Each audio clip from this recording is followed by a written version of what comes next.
How do you identify personally and in engineering contexts? The aspects of my identity that I associate with the most are being mixed race, Asian and white, and female. In my opinion, or my experience, I'm white passing enough that none of my racial identity seems to affect me in engineering. Being a woman, though, it comes up so many times. In terms of being a woman in engineering, you have to be smarter because people just default think that I'm stupid. Like, there are a lot of explanations that are unneeded or weren't asked for, or people just kind of underestimate what you know or what you can understand. So then it feels like you really have to ace your classes or else you don't get to be here. What are some identity-related challenges you have experienced in engineering? Usually, the biomedical engineering classes are super collaborative, and those settings are generally pretty fun. But those are also the ones where I mostly would see people not really taking me seriously. Like when you work in teams with people or you're working on homework, you notice that they treat you differently than they treat the other men.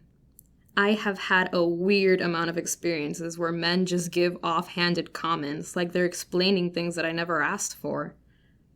For example, I was in a BME class, and I knew I was good at systems physiology. So when I would say something and do it, my peers would immediately doubt it, and then they would ask a TA, and the TA would confirm what I said. That really frustrated me, because I was very confident, and they had not known me long enough to be doubting me. Also, one time I worked in a group with 2 electrical engineers, and I'm a biomedical engineer, and we were working on a presentation. I asked them to explain a part that they worked on because I had to present it, and this man looked me dead in the face and goes, "You wouldn't understand it anyway," and then laughs. And I was like, what?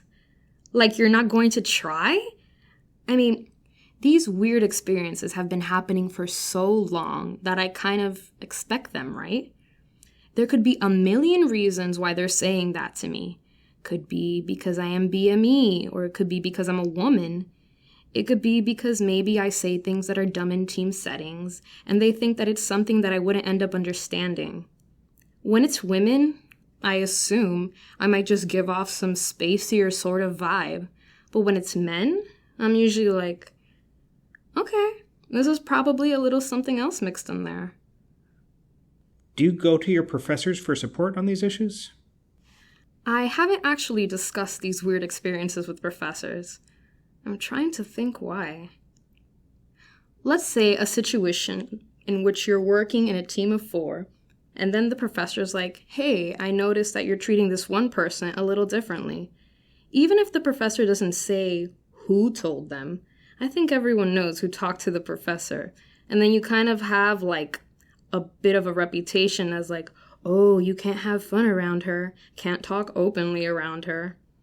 Also, it's not like there's enough proof or anything solid that says I could complain.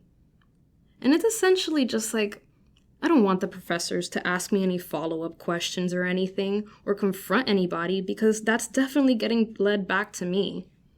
I don't really have a strong case to go to anyone. I don't really know what they would do about it. In my opinion, mansplaining issues are small enough that there's nothing that can really be done to address them. It's a society thing, not a school thing. It's easier to just move on and not be in the group next time. So in short, it's big enough that I find it frustrating or annoying, but it's small enough that I would rather not have to take it up any ladders.